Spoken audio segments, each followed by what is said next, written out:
Almost జీరోలో ఉన్నాము. అమ్మా అయ్యా వీళ్ళు అందరికీ వచ్చారు. ఎప్పుడు వచ్చారు? నిన్న మార్నింగ్ వచ్చాము. నిన్న మార్నింగ్ వచ్చాక టాబ్లెట్ ఇచ్చారు.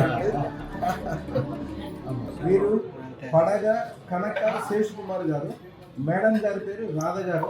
వీరు అమెరికాలో ఉంటారు. వారి అమ్మాయి గారి పేరు శ్రీ సింధు వైష్ణవి. పెన్సిల్వేనియాలో ఉండేవారు. ఎదురుకు చాలా గొప్పవారు. ఆయన ఎదురుకు వచ్చినప్పుడు ఆ ఊర్లో గుడి కట్టించడము, కొద్దిగా వ్యాపార వ్యవహారాల్లో అన్నింటిలో కొద్దిగా నష్టమో కష్టమో ఇబ్బందితో వచ్చారు. దానికి ఏం చేయాలి ఎట్లా చేయాలని చెప్పడం వలన చాలా అభివృద్ధి జరిగింది. చాలా మంచిగా ఉంది. ఇప్పుడు సంతోషంగా ఉన్నామని సన్మానం చేయడానికి ఇప్పుడు అయ్యే పళ్ళు ఫలాలు అన్నీ తీసుకొచ్చారు. అలాగే వారి అమ్మాయి గారికి మంచి సంబంధం కుదిరింది.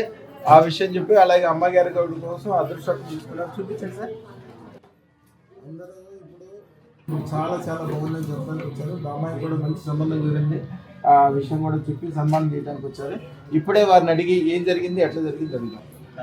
నేను సెప్టెంబర్లో గురూజీ దగ్గరికి వచ్చాను. అప్పుడు వచ్చినప్పుడు I was having lot of troubles and I explained all the troubles to him. He has given lot of answers for them how to do that and to get rid of the problems. అవన్నీ కూడా అప్పుడు చాలా clear అవుతుంది. Almost somehow very happy. Yeah, అంటే నేను పెద్ద వ్యాపారంలో ఏం లేదు, జాబ్ చేస్తున్నాను.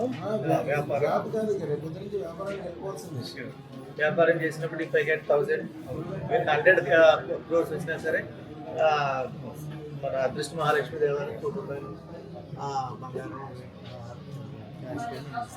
ఓకే ఓకే అమ్మగారిని అడుగుదాము. అదృష్టం పెట్టుకున్నాక అలాగే.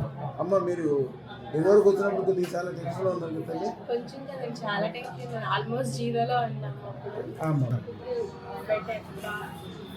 డే బై డే ఇంప్రూవ్ అవుతున్నాం. ఇప్పుడు జీవితం అద్భుతంగా అనిపిస్తుందమ్మా. అమెరికా పోతాల్సిన వరకు అనిపిస్తుంది. అద్భుతం అయిపోతుంది. మా రాబోయే కాలం మామూలుగా ఉండదు.